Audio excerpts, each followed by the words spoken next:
में इसका गठन जब हुआ था तो ये वाइसरॉयज बॉडी 26 जनवरी का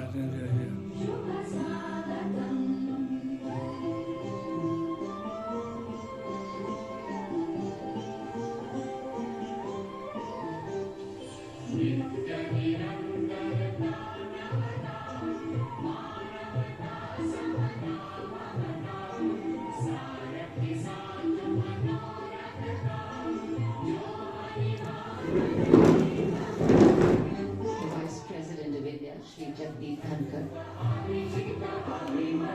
arriving here. पहले उपराष्ट्रपति का आगमन यहाँ पर हुआ है। जगदीप धनखड़ अपनी पत्नी के साथ वहाँ पर पहुंचे हैं और प्रधानमंत्री सबसे पहले उपराष्ट्रपति का स्वागत कर रहे हैं। पीछे आप राष्ट्रपति अंगरक्षकों की झलक देख सकते हैं, लेकिन पहले उपराष्ट्रपति का यहाँ पर आना, उपराष्ट्रपति से शिष्टाचार संवाद करते हुए प्रधानमंत्री नरेंद्र मोदी और उसके ठीक पीछे अब राष्ट्रपति द्रौपदी मुर्मू भारत के गणतंत्र दिवस समारोह में इंडोनेशिया के राष्ट्रपति को मुख्य अतिथि के तौर पर लेते हुए अपने साथ यहां पर पहुंचेंगे। लेकिन उससे पहले जो उपराष्ट्रपति हैं वो भी तीनों सेनाओं के प्रमुखों से और जो सीडीएस हैं उनसे और रक्षा सचिव उन सबका अभिवादन स्वीकार करते हुए आगे बढ़े हैं। और अब राष्ट्रपति द्रौपदी मुर्मू का काफिला यहाँ पर आ गया है। उनकी बग्घी जिसको सबसे आगे का जो घोड़ा है, जो अश्व है, नायब रिसालदार जितेंद्र, जो कि उनका अश्व लॉन्ग स्ट्राइड, जिस पर वो सवार होकर आगे की ओर ला रहे हैं। छह अश्व के साथ ये कितनी सुंदर बग्घी, जिसके पीछे सारी वो गाड़ियों की कतार लगी हुई है। और आप एक तरह से देखिए ना, यहाँ विरासत भी देख रहे हैं और विकास भी देख रहे हैं। इंडोनेशिया के 8वें राष्ट्रपति हैं राष्ट्रपति प्रबोवो सुबियांतो। सेना में रह चुके हैं, स्ट्रेटेजिक फोर्सेस के कमांडर रह चुके हैं, स्ट्रेटेजिक रिजर्व फोर्स के कमांडर रह चुके हैं और प्रधानमंत्री नरेंद्र मोदी के अभिन्न मित्र भी हैं। और उनके बारे में कहा यह जाता है कि जिस तरह से वो भी अपने देश में लोगों को आगे ले जाना चाहते हैं, फ्री मील स्कीम स्कूली बच्चों के लिए उन्होंने शुरू की, उसके साथ साथ प्रेग्नेंट महिलाओं के लिए, गर्भवती महिलाओं के लिए उन्होंने भोजन की व्यवस्था की और अब अपने देश को सामरिक तौर पर सशक्त बनाना चाहते हैं। और इसीलिए भारत के साथ ब्रह्मोस सुपरसोनिक क्रूज मिसाइल का एक करार भी हो सकता है। देखिए कितने टपाक से गले मिले प्रधानमंत्री नरेंद्र मोदी से राष्ट्रपति सुबियांतो। और इंडोनेशिया वो देश है जहां का राष्ट्रीय चिन्ह है, प्रतीक है उनका गरुड़। और भारत में जिस तरह का संबंध इंडोनेशिया के साथ रहा है वो सब जग जाहिर है। जिस तरह से वहां पर रामायण का मंचन, महाभारत का खेल, ये सारी चीजें होती है। बहुत बहुत प्राचीन मंदिर वहां के अलग अलग हिस्सों में आपको देखेंगे। इंडोनेशिया में ही वो जगह है जोगजकार्ता, योग्यकर्ता अगर आप कहें, वैसे अब जोगजकार्ता उसे कहा जाता है, जिसका अर्थ होता है अयोध्या। यानी प्रभु श्री राम में आस्था एक ऐसे देश में जहां की आबादी मुख्यतः मुस्लिम है, जो एक इस्लामिक देश है, लेकिन वहां पर भी जिस तरह से रामायण का मंचन होता है, रामलीला की जाती है, वो पूरी दुनिया में मिसाल है। भारत के साथ जो प्राचीन दोस्ती रही है, प्राचीन संबंध रहे हैं, उसके निशान आज भी आपको इंडोनेशिया के चप्पे चप्पे पर नजर आ जाएंगे।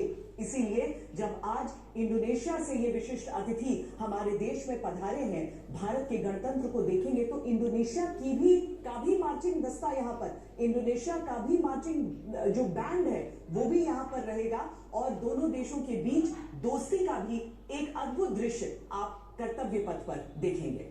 ये दोस्ती जो निरंतर और मजबूत होती जा रही है।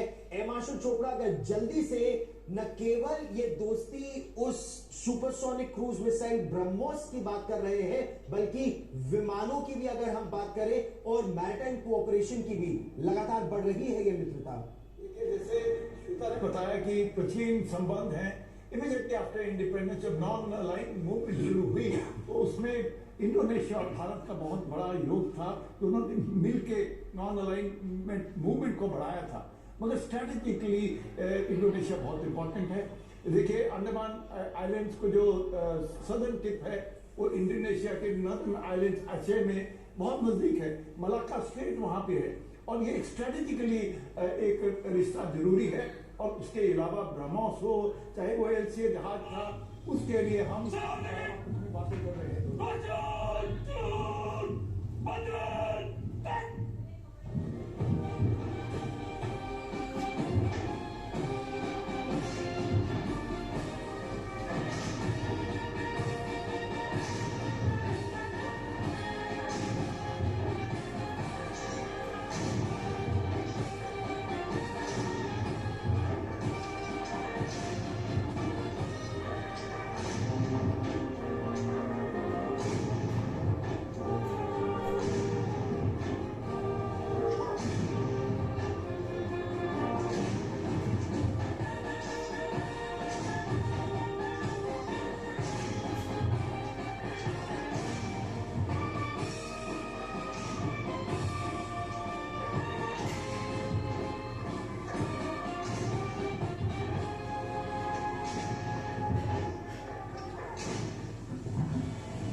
The commandant of the President's bodyguard, Colonel Amit Birwal, giving the command, the PBG of the President's bodyguard, moving on. वो अब वहां से कुछ देर के लिए जाएंगे।